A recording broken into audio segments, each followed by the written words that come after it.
ब्रह्मा जी कहते हैं इसके आगे पौल नामक तीर्थ है जो मनुष्यों को सभी प्रकार की सिद्धि देने वाला है। अब मैं उसके प्रभाव का वर्णन कर हूँ, ध्यानपूर्वक सुनो। वह छिने हुए राज्य की भी प्राप्ति कराता है विश्रवा मुनि के ज्येष्ठ पुत्र कुबेर, जो रिद्धि सिद्धि से संपन्न और उत्तर दिशा के स्वामी हैं। पहली लंका के राजा थे उनके सौतेले भाई रावण, कुंभकर्ण और विभीषण बड़े बलवान थे। हालांकि वे भी विश्रवा के ही पुत्र थे, फिर भी राक्षस पुत्री कैकसी के गर्भ से उत्पन्न होने के कारण राक्षस कहलाते थे। वे तीनों भाई तपस्या करने के लिए वन में गए। वहां उन्होंने बड़ी भारी तपस्या की और मुझसे वरदान प्राप्त कर लिया। फिर अपने मामा मारीच के और नाना तथा माता के कहने से रावण ने कुबेर से लंका की राजधानी अपने लिए मांग ली। इस बात को लेकर दोनों भाइयों में बड़ी भारी शत्रु होता हो गई। फिर तो देवताओं और दानवों में भयंकर युद्ध हुआ। रावण ने अपने बड़े भाई कुबेर को युद्ध में हराकर पुष्पक विमान और लंकापुरी पर अधिकार जमा लिया और तीनों लोगों में ये घोषणा कर दी कि जो मेरे भाई को आश्रय देगा वह मेरे हाथ से मारा जाएगा। इस तरह कुबेर को कहीं आश्रय नहीं मिला। तब वे अपने पिता मैनपुलिस के पास गए और उन्हें प्रणाम करके हाथ जोड़कर विनीत भाव से बोले कि मेरे दुष्ट भ्राता ने मुझे लंका से निकाल दिया है। पिताश्री, अब आप बताइए मैं क्या करूं। अब मेरे लिए दवथवा तीर्थ ही आज शरण है। पौत्र की यह बात सुनकर पुलिस ने कहा, पुत्र तुम गौतमी गंगा में जाकर भगवान शंकर की स्तुति करो। वहां गंगा के जल में रावण का प्रवेश नहीं हो सकता, अतः मेरे साथ वहीं चलकर कल्याणमयी सिद्धि प्राप्त करो। तब कुबेर ने बहुत अच्छा कहकर उनकी आज्ञा सहर स्वीकार कर ली और पत्नी, माता पिता तथा वृद्ध महर्षि पुलत के साथ गौतमी गंगा के तट पर चले गए। वहां गंगा जी में स्नान करके पवित्र होकर कुबेर भोग मोक्ष के दाता देव देवेश्वर भगवान शिव की स्तुति करने लगे इस प्रकार की, हे शंभु, आप ही इस चराचर जगत के स्वामी है, दूसरा कोई नहीं। जो लोग भी आपकी अवहेलना करके मोह वश दृष्ट करते हैं वे शोक के ही योग्य हैं। आप अपनी 8 मूर्तियों द्वारा संपूर्ण जगत का भरण पोषण करते हैं। आपकी आज्ञा से ही सभी लोग चेष्टा करते हैं, फिर भी विद्वान पुरुष ही आपकी महिमा को सब कुछ जान पाते हैं। अज्ञानी पुरुष आप पुरातन प्रभु को कभी नहीं जान सकता। एक दिन जगदम्बा पार्वती ने अपने शरीर के मैल से पुतला बनाकर रख दिया और परिहास में आपसे कहा कि देव, यह आपका शूरवीर पुत्र है, उस पर आपकी कृपा दृष्टि हुई और वह विघ्नों का राजा गणेश बन गया। अहो, महेश्वर की दृष्टि का कितना अद्भुत प्रभाव है। जब कामदेव भस्म हो गया और रति उसके लिए विलाप करने लगी, तब दयामयी माता पार्वती ने आंसू बहाते हुए आपकी ओर देखकर कहा, भगवान, इन बेचारपे का दाम्पत्य सुख छिन गया। तब आपने उस पर भी कृपा की, अगर आप रति और कामदेव का और जब भगवान महादेव ने कामदेव को भस्म किया था उसका वृतांत सुनना चाहते हैं विस्तार पूर्वक, तो मैं आपको विश्वास दिलाती हूँ कि शिव महापुराण की कथा जो पार्वती खंड है उसे आप जरूर सुनिए, जो हमारे दूसरे चैनल पर है। आप शायद कहीं भी इन कथाओं को इतने विस्तार पूर्वक कहीं नहीं सुन सकते हैं जितनी खूबसूरती से वर्णन भगवान शिव और देवी पार्वती के विवाह का किया गया है। तो जब विवाह हो रहा था तो उस समय भगवान शिव को बहुत ही प्रसन्न देखकर, एक सुयोग अवसर देखकर देवी पार्वती ने भस्म कामदेव को पुनर्जीवन दिलवाया था। बहुत खूबसूरत शब्दों में वृतांत का वर्णन किया गया है। मैं आपको फिर से कहती हूँ कि आप शिव महापुराण को चाहे तो आप मेरे चैनल पर या कहीं पर भी विस्तार पूर्वक जरूर सुनिए। अगर आपको पुराणों की कथाएं सुनना पसंद है तो देवी पार्वती ने कामदेव को भी पुनर्जीवन दिलवाया। कामदेव मनोभाव हो गया और वह रति की मनुभूमि में प्रकट हो गया। इस प्रकार उमा सहित महादेव जी की कृपा से रति ने पूर्ण सौभाग्य प्राप्त किया। इस प्रकार स्तुति करने पर भगवान शंकर कुबेर के सामने प्रकट हुए। उन्होंने कुबेर से वर मांगने के लिए कहा, किंतु हर्षातिरेक के कारण कुबेर के मुख से कोई बात ही नहीं निकली। उसी समय आकाशवाणी हुई। उसने मानो पुलत से विश्रवा और कुबेर के हार्दिक अभिप्राय को जानकर ये कल्याणमयी वस्तु को ये किसी के लिए देना चाहे वह दी हुई के समान हो जाए, तथा जो वस्तु ये स्वयं प्राप्त करना चाहे वह पहले ही इनके सामने प्रस्तुत हो जाए।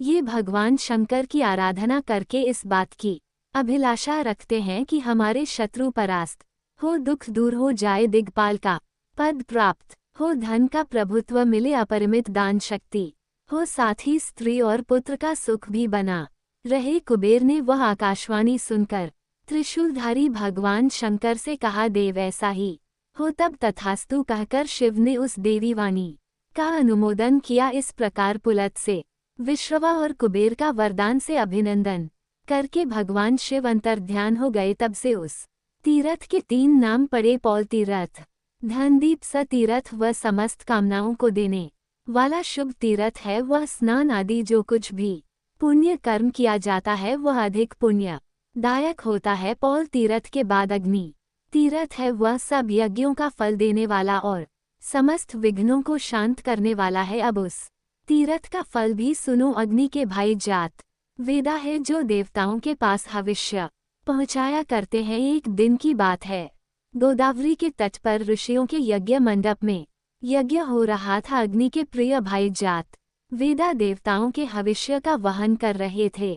उसी समय दति के बलवान पुत्र मधु ने प्रधान ऋषियों और देवताओं के देखते देखते जात वेदा को मार डाला। उनके मरने पर देवताओं को हविष्य मिलना बंद हो गया। इधर अपने प्रिय भाई जात वेदा के मारे जाने से अग्नि को बड़ा क्रोध हुआ। वे गौतमी गंगा के जल में समा गए। अग्नि के जल में प्रवेश करने पर देवता और मनुष्य जीवन का त्याग करने लगे, क्योंकि अग्नि ही उनका जीवन है।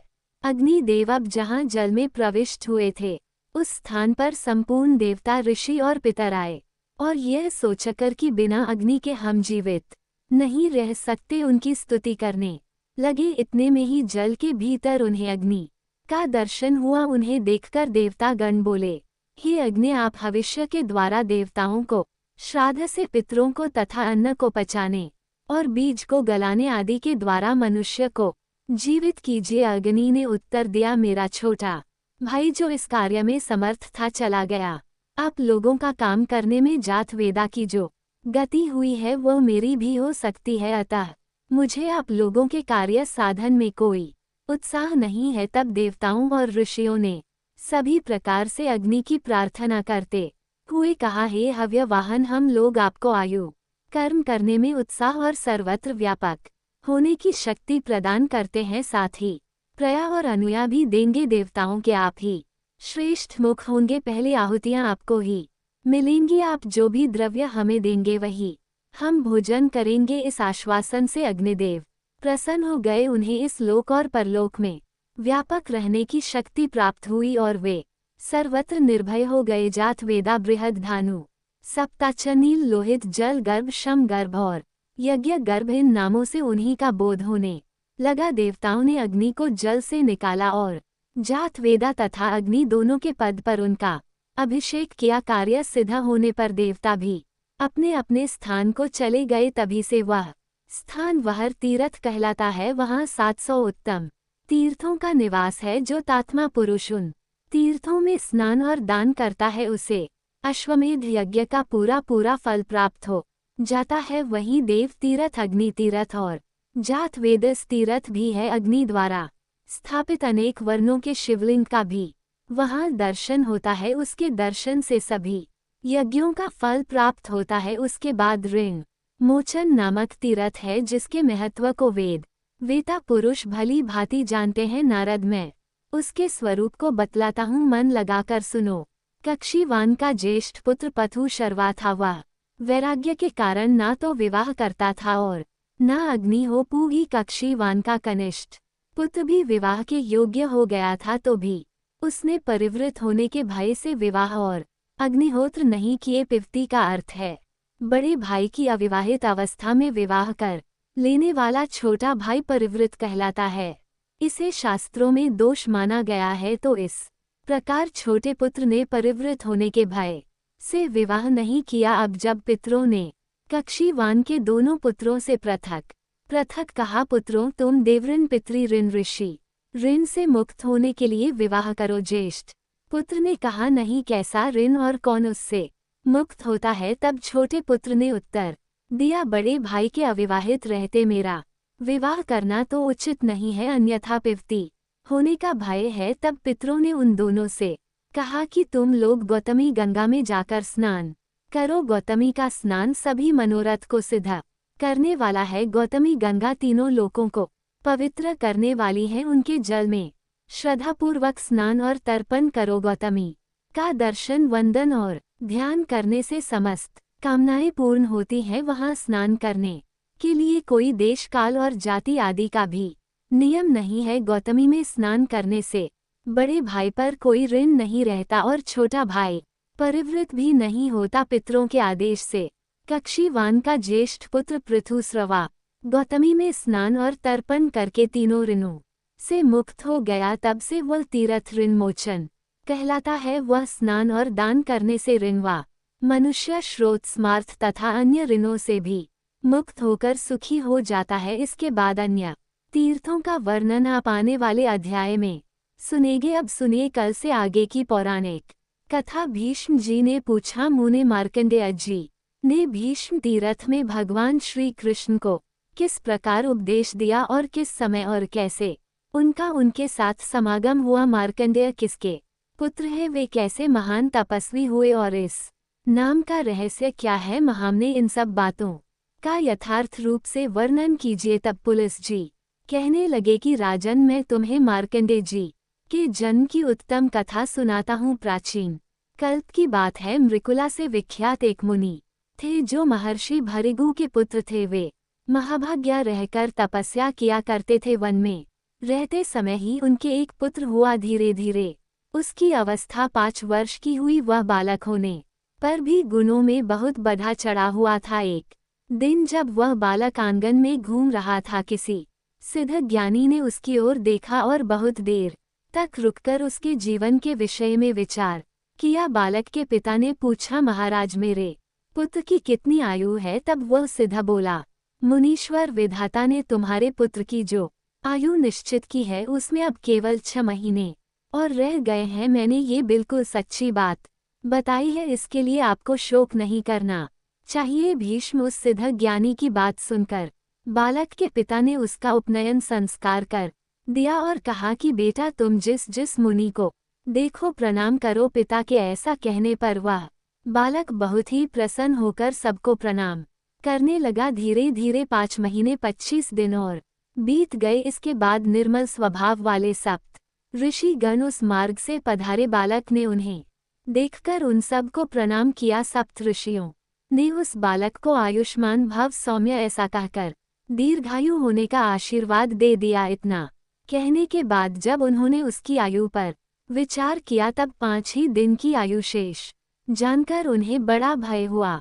वे उस बालक को लेकर ब्रह्मा जी के पास गए और उसे उनके सामने रखकर उन्होंने ब्रह्मा जी को प्रणाम किया। बालक ने भी ब्रह्मा जी के चरणों में मस्तक झुकाया। तब ब्रह्मा जी ने ऋषियों के समीप ही उसे चिरायु होने का आशीर्वाद दिया। पितामह का वचन सुनकर ऋषियों को बड़ी प्रसन्नता हुई। इसके बाद ब्रह्मा जी ने उनसे पूछा, तुम लोग किस काम से यहाँ आए हो और यह बालक कौन है, बताओ। ऋषियों ने कहा, प्रभु, यह बालक मृकुला तीर्थ यात्रा के प्रसंग से हम लोग उधर जा निकले। ये पृथ्वी पर घूम रहा था। हमने इसकी ओर देखा तो इसने हम सब लोगों को प्रणाम किया। उस समय हम लोगों के मुख से बालक के प्रति यह वाक्य निकल गया कि चिरायु और भवा पुत्र बेटा चिरंजीवी हो। वो आपने भी तो ऐसा ही कहा है, अतः हे देव, आपके साथ हम लोग भले झूठे क्यों बने। तब ब्रह्मा जी कहने लगे, ऋषियों, यह बालक मार्कंडेय में मेरे ही समान होगा। ये कल्प के आदि और अंत में भी श्रेष्ठ मुनियों से घिरा हुआ सदा जीवित रहेगा। पुलिस जी कहते हैं, इस प्रकार सप्तर ऋषियों ने ब्रह्मा जी से वरदान दिलवाकर उस बालक को पुनः पृथ्वी तल पर भेज दिया और स्वयं तीर्थ यात्रा के लिए चले गए। उनके चले जाने पर मार्कंडेय अपने घर आए और अपने पिता से इस प्रकार कहने लगे, तात, मुझे ब्रह्मवादिनी लोग ब्रह्म लोक में ले गए थे।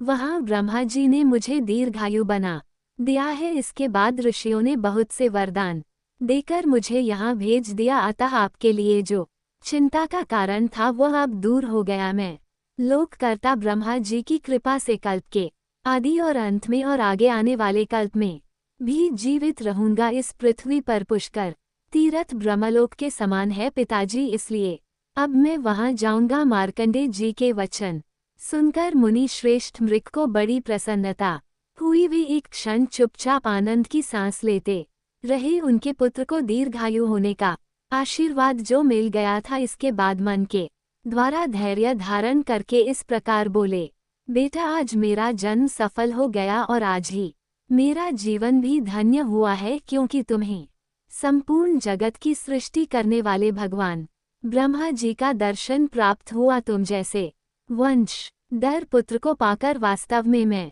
पुत्रवान हुआ हूँ। वत्स जाओ पुष्कर में विराजमान देवेश्वर ब्रह्मा जी का दर्शन करो। उन जगदीश्वर का दर्शन कर लेने पर मनुष्य को बुढ़ापा और मृत्यु का द्वार नहीं देखना पड़ता। उन्हें सभी प्रकार के सुख प्राप्त होते हैं और उनका तप और ऐश्वर्य भी अक्षय हो जाते हैं। तात जिस काम को मैं भी नहीं कर सका मेरे किसी कर्म से, जिसकी सिद्धि नहीं हो सकी, तुमने तो उसे बिना यत्न के ही सिद्ध कर लिया। सबके प्राण लेने वाली मृत्यु को भी जीत लिया, इसलिए दूसरा कोई मनुष्य इस पृथ्वी पर तुम्हारी बराबरी नहीं कर सकता। केवल 5 वर्ष की अवस्था में ही तुमने मुझे पूर्ण संतुष्ट कर दिया, इसलिए मेरे वरदान के प्रभाव से तुम चिरंजीवी महात्माओं के आदर्श माने जाओगे, इसमें बिल्कुल भी संदेह नहीं है। मेरा तो ऐसा आशीर्वाद है कि तुम्हारे लिए, और सब लोग भी यही कहते हैं, तुम अपनी इच्छा के अनुसार उत्तम लोकों में जाओगे। पुलिस जी कहते हैं कि इस प्रकार ऋषियों और गुरुजनों की कृपा प्राप्त करके मृग नंदन मार्कंडेय पुष्कर तीर्थ में जाकर एक आश्रम स्थापित किया, जो मार्कंडेय आश्रम के नाम से प्रसिद्ध है। वहां स्नान करके पवित्र होकर मनुष्य वाजपेय यज्ञ का फल प्राप्त करता है। उसका अंतःकरण सब पापों से मुक्त हो जाता है और उसे दीर्घायु प्राप्त होती है। अब मैं दूसरे प्राचीन इतिहास का वर्णन करता हूँ, ध्यान देकर सुनो। श्री राम जी ने जिस प्रकार पुष्कर तीर्थ का निर्माण किया वह प्रसंग आरंभ करता हूँ। पूर्व समय में श्री रामचंद्र जी जब सीता जी और लक्ष्मण के साथ चित्रकूट से चलकर महर्षि अत्रि के आश्रम पर पहुँचे, तब वहाँ उन्होंने मुनि श्रेष्ठ अत्रि से पूछा, महामुनि इस पृथ्वी पर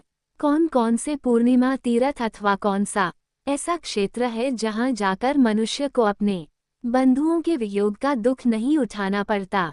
भगवान अगर ऐसा कोई स्थान हो तो वह मुझे बताइए। तब महर्षि अत्रि बोले, रघुवंश का विस्तार करने वाले वत्स श्री राम, आपने बड़ा उत्तम प्रश्न किया है। मेरे पिता ब्रह्मा जी के द्वारा बनाया हुआ एक उत्तम तीर्थ है जो पुष्कर नाम से विख्यात है। वहाँ 2 प्रसिद्ध पर्वत हैं जिन्हें मर्यादा पर्वत और यज्ञ पर्वत कहते हैं। उन दोनों के बीच में 3 कुंड हैं जिनके नाम क्रमशः ज्येष्ठ पुष्कर, मध्यम पुष्कर और कनिष्ठ पुष्कर हैं। वहां जाकर अपने पिता दशरथ को आप पिंडदान से तृप्त करो। वह तीर्थों में श्रेष्ठ तीर्थ और क्षेत्रों में उत्तम क्षेत्र है। रघुनंदन वहां अयोगा नाम की एक चौकोर बावली है और एक दूसरा जल से भरा हुआ कुआं है जिसे सौभाग्य कूप कहते है। वहां पर पिंडदान करने से पितरों की मुक्ति हो जाती है। वह तीर्थ प्रलय पर्यंत रहता है, ऐसा पितामह का कथन है। पुलत जी कहते हैं, बहुत अच्छा कहकर श्री रामचंद्र जी ने पुष्कर जाने का विचार किया। वे रिक्वा पर्वत, विदिशा नगरी और चर्मवुड फिर बड़ी तेजी से उस पर्वत को भी पार करके वे मध्यम पुष्कर में गए। वहां स्नान करके उन्होंने मध्यम पुष्कर के ही जल से समस्त देवताओं और पितरों का तर्पण किया। उसी समय मुनि श्रेष्ठ मार्कंडेय श्री रामचंद्र जी ने जब उन्हें देखा तो सामने जाकर प्रणाम किया और बड़े आदर के साथ कहा, मुनि मैं राजा दशरथ का पुत्र हूँ। मुझे लोग राम कहते हैं। मैं महर्षि अत्रि की आज्ञा से अयोगा नाम की बावली का दर्शन करने के लिए यहाँ आया हूँ। विप्र वह बताए वह स्थान कहाँ है। तब मार्कंडेय ने कहा, रघुनंदन इसके लिए मैं आपको साधुवाद देता हूँ, आपका कल्याण हो। आपने यह बड़े पुण्य का कार्य किया कि तीर्थ यात्रा के प्रसंग से यहाँ तक चले आए। यहाँ से अब आप आगे चलिए और अयोगा नाम की बावली का दर्शन कीजिए। वहाँ सबका सभी आत्मीय जन के साथ संयोग होता है। हे लोक या परलोक में स्थित जीवित या मृत सभी प्रकार के बंधुओं से भेंट होती है।